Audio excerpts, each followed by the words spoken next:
Salam dostlar, байланышта Санчо Бей каналы. Буга чейин кылмыштуу шаар тасмасынын биринчи бөлүгүн көргөнбүз. Бүгүн ошого улай экинчи бөлүгүнүн нускасын айтып берели. Сиздер каналга катталып тасманы көргөнгө даярданып, мыкты белгисин басып тасманы достчолоруңузга бөлүшкөнгө жетишип калган болсоңуз баштай берели.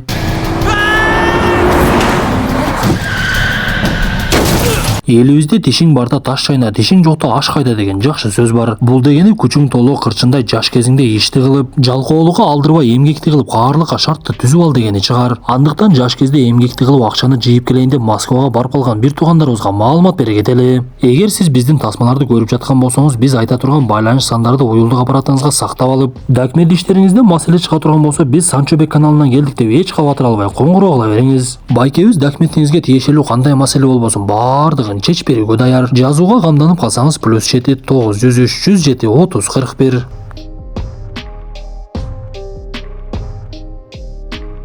2008 жылы Вьетнам өлкөсү Кореядан ишкерлик кылып келген адам ал жерге мейманкана курам деп, урулушка жер тындап изилдеп жүргөн учуру. Ушундай күндөрдүн биринде аны менен иштешем деп адамдар келип калат. Ал адамдар ишкерди алдашып, биз унааларды ижарага беребиз деп, ишкер адамды өздөрүнүн унаасына олтургандан кийин уртукмук ала башташат. Мындан соң кадр Кореяга которулуп көчөлөрдүн биринде ызы чуу болуп жаткан. Көрсө жиндиканадан качып кеткен бирөө адамдарды коркутуп бычак менен саям деп, эки аялды барымтага алып алып, тартип сакчылары аны такыр эле кармай албай жатышыптыр. Бул тартип сакчылар Хонсок менен Донгён болчу. Бир кезде алардын жанына капитан Чон келип, анын деле колунан эч нерсе келбей, чакырууга кечигип калган Масокто Касим Шимчанын ал жерге жетип келип калат. Капитан менин буйругумсуз эч жака жылбай тургула дегенине карабай эле каарманыбыз ал жака кирип жөнөп, акырын киргенге аракет кылып жатып эле текчилердин бирин жыгытып алат. Бир кезде жини келген Масокто бычакчан адамдын жанына барып эле аны көтөрүп чаап салды. Бирок ал болбой эле кол сала бергендиктен Мыктыбек Оролбай уулуна окшоп, атаандашын ургандай эле бир уруп түшүрүп коет. Бул окуяны кабарчылар гезитке тартип сакчылар кылмышкерлерди өтө эле катуу сабап койду деп чыгарып жиберишиптир. Муну көргөн Масокдонун кол астындагылар күлкүсү келип аны маскаралашып, сиз сыртыңыздан чыныгы кылмышкерге окшошсуз. Кабарчылар деле туура эле кылып жатат десе, ал жерге капитан Чон келип калат. Көрсө ал каарманыбызды Вьетнамга жөнөтөйүн деп жаткан экен. Анткени ал жакта кореялыктардын арасында кылмыш иши көбөйүп, Согдо маселени чечип келиш керек болот. Анан да капитан аны менен чогуу бармак болуп экөө аэропорттон түшкөндө эле тартип сакчылар кармап алып, каармандарыбыз англис тилин жакшы билбегендиктен бири-бирин түшүнбөй эле ал жерден чыга албай олтуруп калышат. Бир кезде Корея элчилигинен Бак Чхан Суу деген адам келип аларды чыгарып кетип, алар көчөлөрдүн биринде тамактанып олтуруп калышты. Масокдонун байкашында бул жерде Кореядан келген кылмышкерлер аябай көп экен. Алар өздөрүнүн кылмыштуу иштерин ачык эле жүргүзүп, анан дагы Кореядагыдай бычак менен эмес, тапанча менен жүрүшкөн болот. Анткени Вьетнамда мыйзам такыр башкача иштейт эле. Андан соң Согдо өзүнүн ал жерден керосин жана маргарин деген эски тааныштарына жолугуп калып, Вьетнамда кореялыктардын ашканалары да аябай көп экендигин билишет. Мындан соң каармандарыбыздын бул өлкөгө эмнеге келгендигин түшүнөбүз. Көрсө Корея элчилигине Чонхун деген кылмышкерлердин бири өзү келип, колго түшүп мени камагыла деп сураныптыр. Биз бул Чонхун тасманын башында ишкердин жанында жүргөн адам экендигин билебиз. Анда каармандарыбыз андан эмне үчүн колго түшүп бергендигин сурай башташат. Анда Чонхун мен кылган кылмыштарым үчүн түрмөгө олтургум келип жатат. Качып жүрө бериштен уялдым десе, анын сөздөрүнө Согдо такыр ишенбей, капитан Чон видео байкоону жабат дагы каарманыбыз өзүнүн ишин баштайт.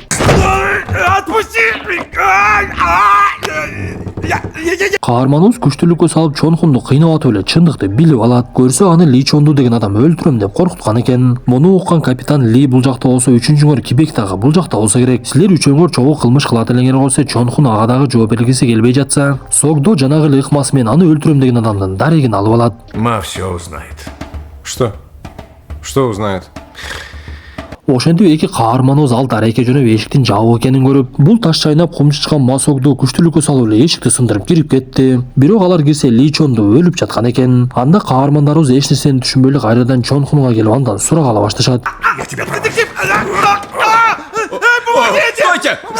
Согдо өзүнүн ыкмасын колдонгондон кийин гана Чонхун бардык чындыкты айтып бере баштайт. Көрсө булар тасманын башында урдап кеткен ишкердин аты Чхвенги экен эле. Ал кылмышты Кан Хасан деген адам баштап, бирок кылмышкерлер максатына жетпей, ишкердин унаасына бир аз эле акча табышат. Ошондуктан унаада бара жаткан кылмышкерлердин арасында ызы чуу башталып кетип, Чхвенги убакыттан пайдаланып унаадан түшүп эле качып жөнөйт. Анда кылмышкерлер чөптү аралап, анын артынан куулап барып акыры жетип алган кезде, ишкер алардан суранып, мени өлтүрбөгүлө, мейманканада дагы акчаларым бар. Бардыгын силерге бергенге даярмын деп жатса, жатса Кан Хасан ал жерге жетип келип эле өлтүрүп салды. Анда үчөөнүн бирөөсү сен келе эмессиңби деп эле кыйкырып жатса Кан Хасандын адамы келип аны дагы өлтүрүп, Чонхун менен Ли Чонду жерди каздырат дагы жанагы экөөнүн денесин көмдүрө баштайт. Көрсө Кан Хасан ал экөөнү дагы өлтүргөнгө аракет кылгандыктан Чонхун качып келип элчиликке кирип, бирок Ли Чон ал нерсеге жетишпей калгандыктан аны батиринен эле өлтүрүп кетишиптир. Ал каармандарыбызга жанагы көмгөн жердин дарегин берип, элчиликтин адамы Пак Чхан Су биз бул нерсени жергиликтүү тартип сакчыларга беришибиз керек дегенине карабай, капитандын дагы сөзүн укпай каарманыбыз берилген дарекке барып көмүлгөн денелерди таап алат.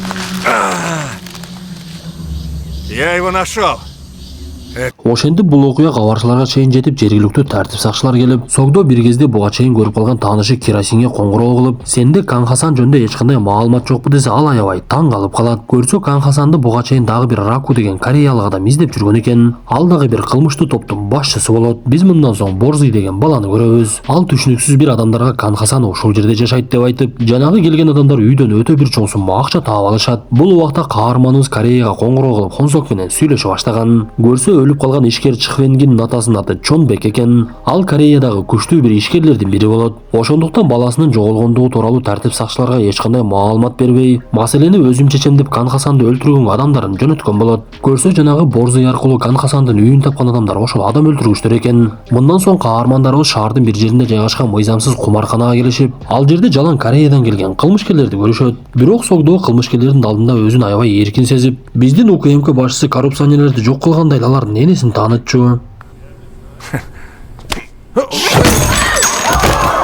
Бир кезде арасынан бирөө тапанчасын көтөрүп чыккан кезде Согдо аны дагы ортокмок алып, буга чейин Керосин айткан Раку ушул экендигин билип калат. Биз мындан соң Кан Хасан өзүнүн адамы менен үйүнө кайтып келгендигин көрөбүз. Ал үйүнө кирип бара жатып, ал жердеги чылымдын жаңылы чегилгенин көрүп, бир нерсени сезип, бул убакта үйүнүн ичинде Кан Хасанды башкесерлер күтүп турушкан. Ошондуктан ал үйүнүн бир бөлмөсүнө кирип, башкесерлердин бирөөсүн ошол жерде эле жок кылып салды. Мындан соң экөө жанагы адамдардын эки жагынан курчайт дагы мушташ башталып кетет. Көрсө бул эки зөөкүр дагы жөнөкөй адамдар эмес экен. Анткени ал жерге топтолгондордун бардыгын жок кылып, биринин артынан бирин өлтүрүп, акырында тирүү калган бирөөсүн кыйнап жатып эле аларды Чонбек жөнөткөндүгүн билип алат. Ал мындан соң Чонбекке коңгуроо кылып, сиз адамдарыңызды мени өлтүргөнгө жөнөтүпсүз. Бирок алардын колунан эч нерсе келбеди. Бирок менин акчаларымды сизге жөнөтүп жибергендей сыяктуу. Аларды кайтарып бербесеңиз, мен сизди Кореядан болсо дагы таап өлтүрүп салам деп айтат. Анда Чонбек жини келип, сен менин баламды өлтүрдүң, анан дагы анын акчасын алдың. Эми мени өлтүрөм деп коркутуп жатасыңбы? Мен биринчи сени өлтүрөм деп айтат. Бул убакта Ракудан зөөкүрлөрдүн дарегин билип алган каармандарыбыз дагы ал жерге келип калышкан. Анткени ал жерде жанагы өлгөн адамдардын гана денеси калып, башка эч кимдин дайын жоктой. Бир маалда ал жерде экөө тең пайда болуп, капитан Чон жаракат алып, Согдо экөө менен тең бирдей мушташа баштайт. Каарманыбыз чындап эле аябай күчтүү жана мушташуу техникасы өтө бир мыкты экен. Анткени экөө бычак менен кол салганына карабай экөөнү тең жооп берип, экинчисин бир сокку менен эле солута чабат. Бирок Кан Хасан ал жерден качып кеткенге жетишип калды. Ошентип капитан Чонду ооруканага жеткиришип, бир кезде ал жерге элчиликтин адамы келип, силер бөтөн өлкөдө өз билимди кылып аябай кызы чуу салып жибердиңер. Ошондуктан бул жактын тартип сакчыларынын чечими менен силерди депорткыла турган болуп жатат. Мен силерге эми жардам бере албаймын десе, каармандарыбыздын жини келип, бул жерде Кореядан келген туристтерди өлтүрүп жатышса, тартип сакчылардын болсо колунан эч нерсе келбейт экен. Биз кылмышкерлерди кармаганга аракет кылып жатпайлыбы десе, болбой эле башка арга жол экендигин түшүндүрөт. Анда Согдо шашылып эле оорукананын башка бөлмөсүнө кирет. Көрсө ал жерде жанагы зөөкүрлөрдүн бирөөсү кармалган адам жаткан болчу. Каарманыбыз аны коркутуп үркүтүп атып эле Кан Хасандын кайда экенин билип алат. Бул убакта тартип сакчылардын башчысы келип кызы чуу кылып, силерди мен депорт кылам деп жатканда, Согдо капитанга келип, макул, биз кеткенге даярбыз, туура кыласыздар деп эле кетип калат. Көрсө жанагы ооруканада жаткан зөөкүрдүн айтымында,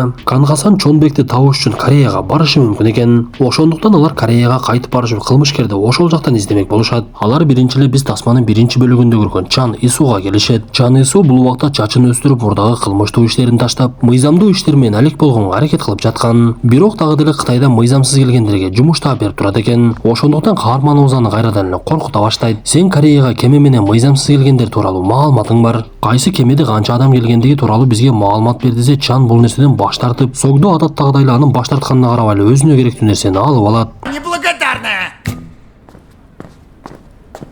Что сказал? Ничего. Алар алынган маалымат боюнча порттогу видео байкоону карап олтурушуп, Кан Хасандын ал жерге келип бирөөнүн унаасын урдап кеткендигин көрүшөт. Кан Хасандын Кореяга келгендигин уккан Чонбек дагы өзүнүн баш кесерлерин көбөйтө баштайт. Бул убакта капитан менен Согдону башчысы чакырып аларды урушуп талашып, силер бирөөнүн өлкөсүнө барып да кызычуу кылып келипсиңер. Эми бул ишти биз эмес, башка бөлүм ала турган болуп жатат. Теги жөн жүрө албайсыңарбы деп эле ызалана баштаса, каармандарыбыз аны сооротуп, бизге бир жума убакыт бериңиз, биз бул кылмышкерди кармашыбыз керек. Антпесек бул Кореяда чоң бир ызы чууну баштай турган болуп жатат. Эгер аны кармасак, сизге дагы пайда болот, кадыр баркыңыз көтөрүлөт десе, жанагы башчысы жибип кетти деп айтор. Макул, мен силерге бир жума алып бергенге аракет кылайын. Бирок сөзсүз кармагыла деген буйругун берет. Согдо мындан соң Чонбектин үйүнө келип ал жерде тажия болуп жаткандыгын көрүп, өлгөн баланын апасына жолукса, апасы каарманыбызга ыраазычылыгын билдирет. Анткени биз билгендей анын сөөгүн Согдо тапкан болчу. Мындан соң каарманыбызга Донгөн коңгуроо кылып, буга чейин видео байкоодон көргөн Кан Хасандын унаасы табылгандыгын айтат. Бирок тартип сакчылар ал жерден кыйраткан деле маалымат таба албай коюшат. Я спускаюсь. Биз мындан соң Кан Хасандын Чонбек менен бир лифтке түшкөндүгүн көрөбүз. Көрсө Чонбек канчалык аракет кылбасын, Кан Хасан аны бат эле таап алыптыр. Ошентип ал лифттин ичинде Чонбекке кол сала баштап, анын жан сакчысы менен мушташып, жан сакчысы чоң жана айбаттуу болгону менен бычактап эле ошол жерде өлтүрүп салат. Эгер маселе көлөмдүү болгондо Токойдун башчысы Арыстан эмес Пил болмок деген чын окшойт. Бул убакта унаа токтотуучу жайда эки адам башка бирөөлөрдү өлтүрүп жаткандыгын көрөбүз. Көрсө Кан Хасан Кореядан өзүнө 2 шерик таап алган экен. Мындан соң каармандарыбыздын кеңсесинде видео тасмадан зөөкүрлөр Чонбектин колун кесип, эгер 2 миллион бербесең башын кесебиз деген видео тасманы көрүп жаткандыгын көрөбүз. Көрсө бул видео тасманы зөөкүрлөр Чонбектин аялына жөнөткөн экен. Анда тартип сакчылар ал аялга эмне кылаарды айтып, сиз акча бере турган болсоңуз эсепке которбой кагаздай акча беришиңиз керек. Анткени алар балдарыңызды өлтүрдү, күйөөңүздү деле өлтүрүп коюшу толук ыктымал. Анан да кагаздай акча берсеңиз биз аны кармаганга мүмкүнчүлүк болот десе, ал аял дароо макулдугун берип, бир кезде Кан Хасан ага коңгуроо кылып эле жолуга турган жерди белгилей башташат. Анда аял мен өзүм унаа айдай албаймын, айдоочум менен барам десе, зөөкүр макулдугун берип, бир гана жанымда айдоочуң болсун, эгер бул тууралуу тартип сакчылар биле турган болсо, же болбосо бир нерсени ойлоно турган болсоң, мен сени дагы өлтүрөм, күйөөңдү дагы өлтүрөм, эсиңде болсун деп эле аялды коркутуп коет. Анда каармандарыбыз ойлонуп, биз айдоочу кылып бул аялга кимди берсек экен, тартип сакчылардан бере турган болсо, ал дароо эле сезип калат деп ойлоно башташат. Чему? Мындан соң каарманыбыз Чан Исууга келгенден эле ал аялдын айдоочусу ким болорун түшүнүп калдык окшойт. Бул убакта зөөкүрлөр дагы картаны карап акчаны кантип алышты мерчемдеп жатышкан. Бирок кылмышкерлер жаңы эле чогулгандыктан бири-бирине ишеними такыр жок болчу. Ошентип Исуу бир чымадан акчаны көтөрүп алып, аны унаага салып, Кан Хасан менен жолуккан аялды алып алып жөнөп кетет. Бул убакта алардын артында Кан Хасандын 2 адамы байкап туруптур. Алар каармандарыбыздын унаасынын артынан ээрчип жөнөп, бул убакта тартип сакчылар дагы ордунан жылып, аңдып келе жаткан зөөкүрлөргө байкатпай ар кайсы унаа менен ээрчи беришет. Согдо болсо Донгёнду кармалып олтурган Чонбекти издегенге жөнөтүп жиберген. Анткени алар видео тасмадан карап имараттын кайсы жакта жайгашканын аныктап алышкан болчу. Бир кезде Кан Хасан аялга чалып, бара жаткан жолуңдан бурул деп айтып, алар бурулгандан кийин артында келе жаткан тартип сакчылар түз кеткенге туура келет. Антпесе 2 кылмышкер аларды байкап калмак. Ошентип Кан Хасан акча алып келе жаткандарды бир эмес дээрлик 3-4 жолу бурдуруп, ээрчип келе жаткан тартип сакчылардын такыр эле айласын кетирет. Бул убакта Донгён Чонбекти урдап кеткен унааны таап алат. Ал дароо эле имаратка кирип видео тасманы тарткан жерде таанып, ары бери жакты издеп эле Чонбектин канчалап жатканын көрүп калат. Анда ишкерди куткарайын деп алып чыгып келе жаткан каарманыбыздын артынан Кан Хасан келип бычак сайып, аны өлтүргөнгө киришип эле, бирок жетишпей калат. Анткени Донгён ал жерге жалгыз келбей, тартип сакчыларды ала келген экен. Бирок Кан Хасан унаага олтуруп алып, ал жерден качып кеткенге жетишип калып, бир мезгилде ал жерге жетип келген капитан дагы Донгёнду жарадар акыбалда тапты.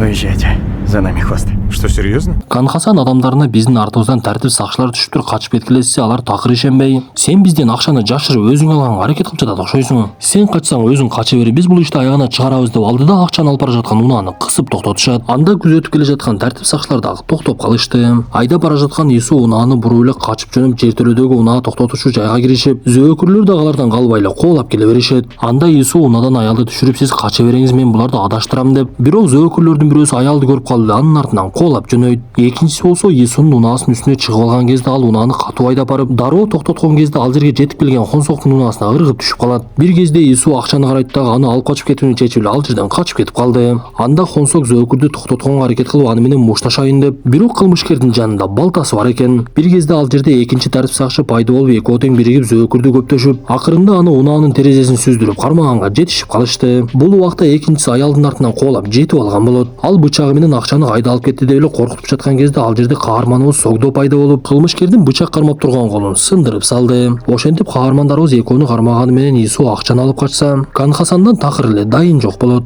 Сбежавшего с $2 миллионами.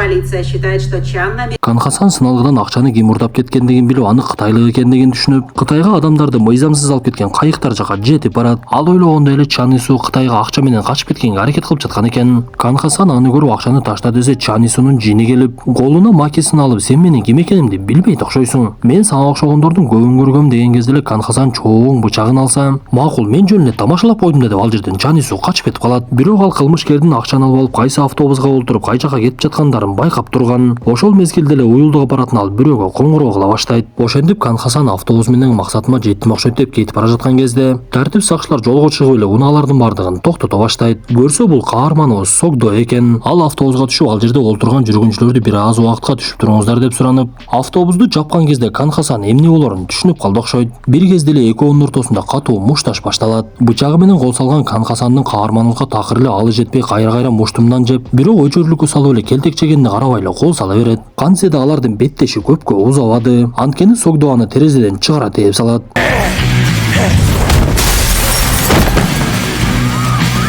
Айласы кеткен Кан Хасан мен сени баары бир өлтүрөм деп жатса, каарманыбыз жини келип аны уктата чаап салат. Биз ушул жерде Согдо кылмышкерди кантип таап алгандыгын түшүнөбүз. Көрсө ага баардык маалыматты Чан Ису бериптир. Мындан соң сыналгыда айтылгандай Кан Хасан көптөгөн туристтерди өлтүргөн экен. Чонбек болсо адам өлтүргүчтөрдү дайындагандыгы үчүн соттоло баштайт. Каармандарыбыз бул жолку жеңишин дагы майрамдашып ашканалардын биринде олтуруп, мен тигинтим, мен мынтим деп баштан өткөн окуяларды айтышып, капитан бир кезде мен силерди куттуктап жууп берейин деп, силер агынан ичсеңер мен кызылынан ичейин деп өзүнүн Кытайдан алып келген 100 грамм рюмкасын алып чыгат. Достор, ушуну менен бүгүнкү тасмабыз дагы аягына чыкты. Тасма жакса мыкты белгисин басып, оюңуздарды сөзсүз калтыра кетиңиздер. Анда эмесе кийинки тасмадан жолугушканча ден соолукту жакшы карап, каналыбыз тууралуу чет өлкөдө жүргөн туугандарыңыздар болсо бөлүшө жүрүңүздөр.